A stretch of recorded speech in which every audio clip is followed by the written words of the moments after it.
Aneh ya, uang habis bermiliar-miliar, kata Dokter Tifa atau Tifa Uzia Tiasuma, untuk melakukan penelitian-penelitian dengan biaya pribadinya sendiri. Itu dilakukannya selama 4 tahun katanya. Padahal sejak 2019, Tifa ini berhutang kepada rekannya berinisial SN sejak 2019 hingga kemarin 2026 itu belum dibayar, sampai-sampai apartemen miliknya yang berada di sekitar Tebet itu disita. Disita karena itu adalah jaminan, begitu ya. Kalau hanya 145 juta tidak bisa dibayar, kenapa uang bermiliar-miliar itu habis untuk penelitian? Katanya tanpa bohir penelitiannya.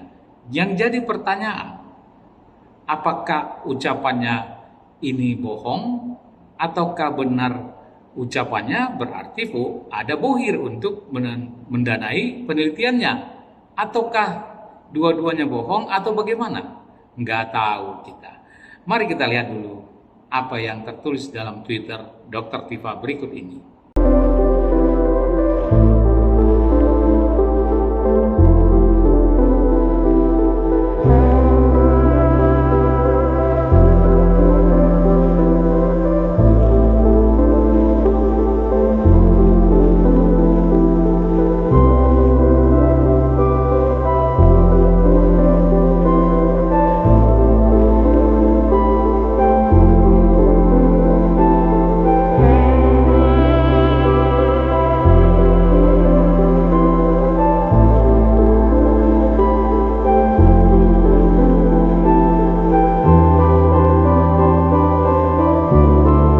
Berdasarkan catatan ya, tulisan yang dibuat Dr. Tifa sendiri di akun X atau dulu namanya Twitter, katanya sejak tahun 2022 dia sudah meneliti ijazah Pak Joko Widodo.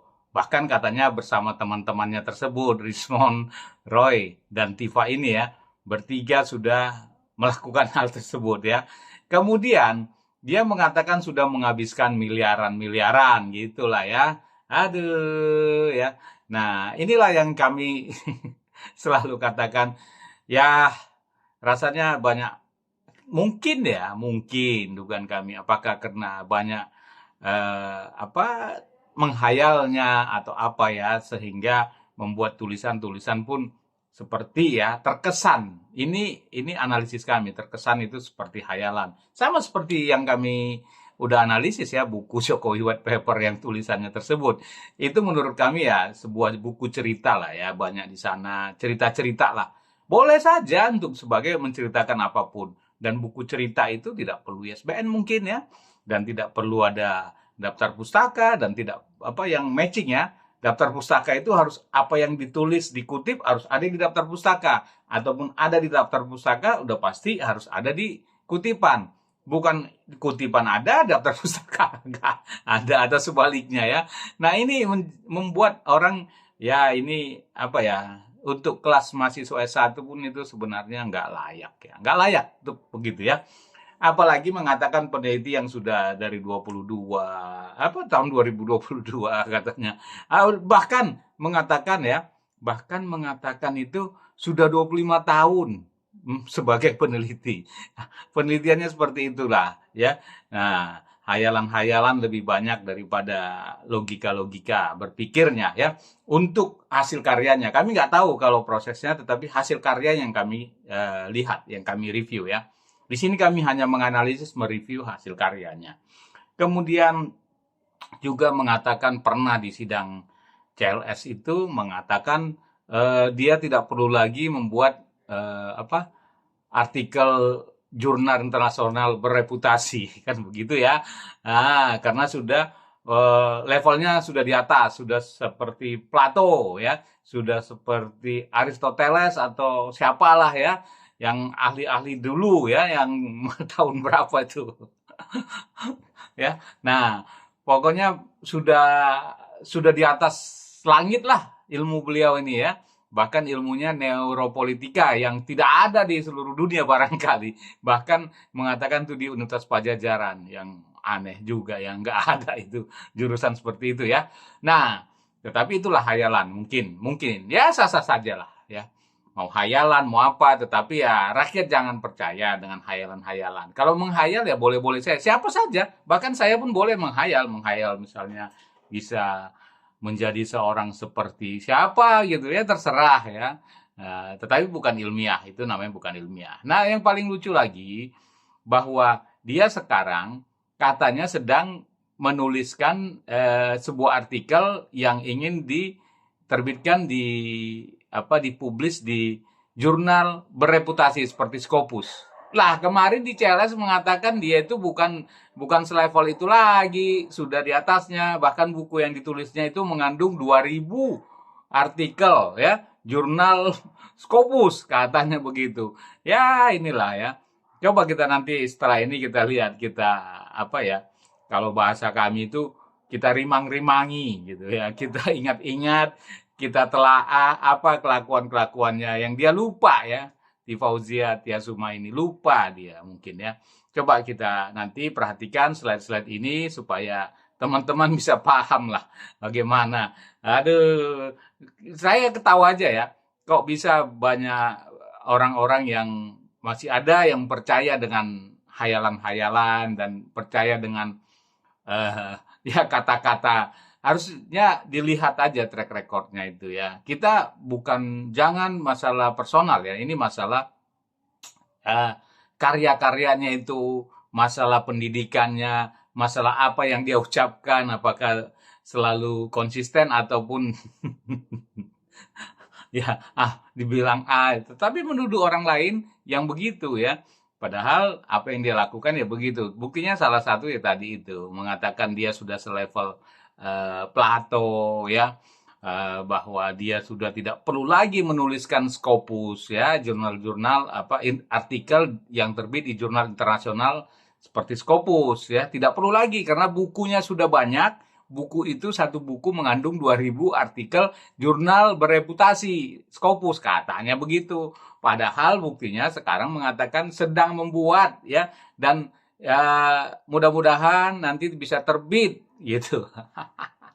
Oke lah, kita simak slide berikut ini, banyak yang kelucu-lucuan dan lihat saja. Jadi mari berpikir itu dengan cerdas ya. Kami hanya mereview ya, bukan ada rasa kebencian, rasa permusuhan. Tidak, kita sesama anak bangsa selalu harus saling merangkul, saling mengkritik, tetapi untuk kritik-kritik yang cerdas. Maksudnya kritik yang bukan kritik personal, tetapi apa karya-karya dan pikirannya supaya kita kritik untuk lebih baik lagi. Silakan simak slide berikut ini untuk bisa memahami bagaimana perilaku ataupun karya-karya dari Fauzia Tiasuma yang mengaku dokter dari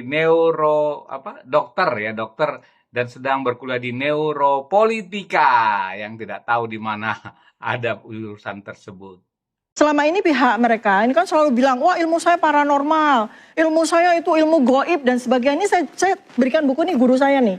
Guru saya yang hidupnya di tahun 1200 ya. White paper itu dalam bentuk penelitian dan insya Allah beberapa paper juga akan publish di jurnal internasional ya terkait dengan itu. Saya sudah melampaui itu Mas. Mas. Posisi saya ini sudah jadi gurunya orang-orang yang membutuhkan jurnal-jurnal itu. Ya, karena itu maka saya sudah beranjak. Kalau dalam bahasa penelitian ini, saya ada di dalam wilayah sebagai oracle.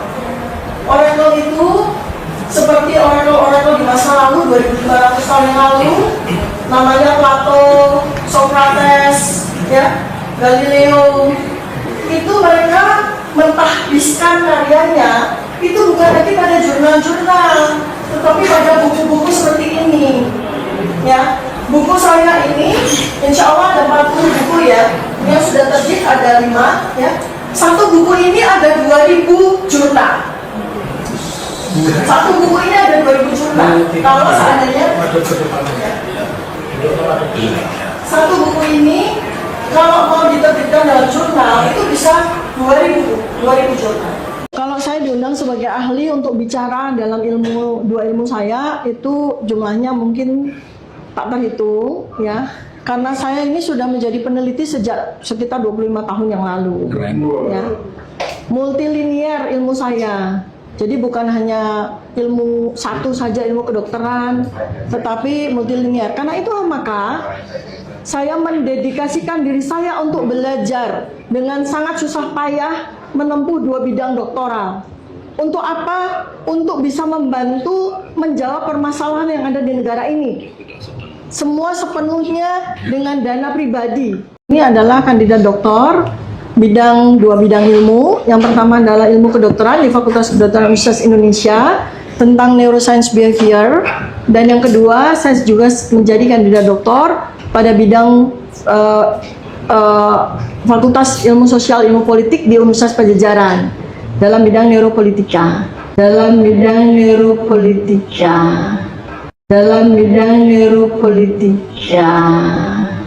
Banyak sekali keganjilan-keganjilan dari yang disampaikan oleh Tifa. Salah satu yang perlu mendapat perhatian kita semua adalah latar belakang pendidikan yang dia sampaikan di depan sidang pengadilan, yang ternyata bertolak belakang dengan data yang kita dapatkan di pangkalan data Dikti itu sendiri, di mana dia di situ mengatakan sebagai kandidat doktor pada program doktoral Universitas Padjadjaran di bidang neuropolitika. Apakah ini benar? Kalau kita cross-check dengan data di website Universitas Padjadjaran pada Fakultas Ilmu Sosial dan Ilmu Politik, ternyata bidang neuropolitika tidak kita dapatkan. Di program doktoral pada Fakultas Ilmu Sosial dan Ilmu Politik Universitas Padjadjaran itu ternyata ada 4 bidang, yaitu bidang hubungan internasional, bidang ilmu administrasi, bidang sosiologi, dan bidang kesejahteraan sosial. Di mana bidang kesejahteraan sosial inilah yang diikuti oleh Tifa sesuai dengan data di pangkalan data Dikti. Nah, ini aneh. Kenapa di depan persidangan dia mengaku sedang mengikuti program doktoral di Fakultas Ilmu Sosial dan Ilmu Politik Universitas Padjadjaran pada bidang neuropolitika? Padahal bidang neuropolitika tidak ada di Fakultas Ilmu Sosial Ilmu Politik Unpad pada program doktoralnya. Yang menuduh itu kan Pak Jokowi kepada saya. Pak Jokowi menuduh saya melakukan pencemaran nama baik. Pernahkah saya bicara, pernahkah? Coba Bapak lihat, tahun ini, pernahkah Dr. Tifa bicara 99,9%? Tidak pernah. Palsu. Ya, dengan taraf kepercayaan 99,9%. Ini enggak 99,9% lagi, 100% palsu, kami bisa buktikan. Begitu kami semua melihat sampel barang bukti itu, yang terfikir oleh saya kasihan sekali dengan negara ini. Apabila barang bukti itu nanti disampaikan di sidang, lalu kami bersama para advokat, bersama dengan ahli-ahli akan melakukan examination, pengujian kepada barang bukti itu. Saya bilang kasihan negara ini, karena nanti BBC, Al Jazeera, kemudian CNBC, ya bukan hanya teman-teman media lokal, tapi juga media internasional akan melihat betapa buruknya di negara ini, sehingga dokumen-dokumen seperti itu bisa meluluskan seseorang menjadi presiden. Sidang atas nama saya sebagai terdakwa tidak bisa lagi dilanjutkan. Persidangan yang semacam ini sudah sepatutnya dihentikan dan dinyatakan tidak diterima. Saya berpikir kalau misalnya nanti di jaksa untuk membatalkan penelitian itu, ya, dia mengundang tuh peer reviewer, misalnya Dr. Tifa mengatakan neuroscience behavior. Saya pernah diskusi di sini, Mas Andrew, kalau ingat. Saya tanya, dia kalau membaca gesture, ya, apa hubungannya membaca gesture itu, bagaimana menyimpulkan membaca gesture ketika dia ngomong, mimik muka dengan ijazahnya palsu apa asli? Mungkin awalnya mereka salah meneliti dokumen yang tidak terverifikasi dan validasi dari katakanlah ijazah di foto Gen Sandi yang diupload ke X-nya, ya. Kalau masalah palsu atau tidak, aku tidak masuk zona itu. Tapi kalau palsu atau tidak, sebaiknya yang diteliti itu adalah dokumen asli.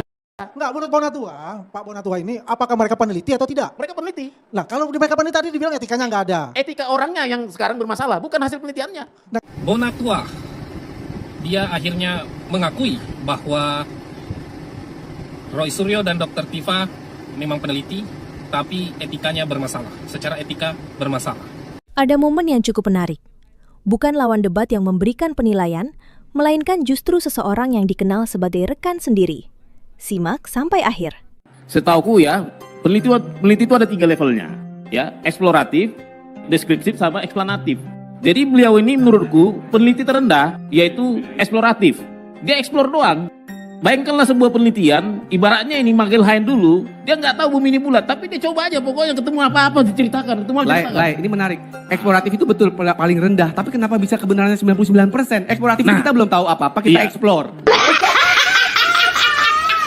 Anda peneliti, bawa data. Anda peneliti, bawa data. Tidak ada peneliti yang teriak-teriak di kantor polisi, di jalan-jalan, demo-demo dengan mengklaim intelektual. Itu gadungan. Sempat menjadi perbincangan publik akibat mengkritik Farel Prayoga beberapa waktu terakhir, Dr. Tifauziatia Suma kembali menjadi sorotan. Pasalnya gelar doktor yang disandangnya kini dibantah oleh perguruan tinggi yang disebut memberikan gelar tersebut. Sekolah Tinggi Filsafat Driyarkasa membantah kalau Tifa adalah doktor dari perguruan tinggi yang berada di Jakarta Pusat. Sekolah Tinggi Filsafat Driyarkasa menyatakan Dr. Tifa memang sempat mengambil program doktor di perguruan tinggi tersebut, namun tidak sampai selesai. Dr. Tifa dikenal saat dirinya kerap menyuarakan berbagai kasus, salah satunya ialah pembunuhan Brigadir J. Ia dianggap rasis karena menyebut nama-nama suku. Thank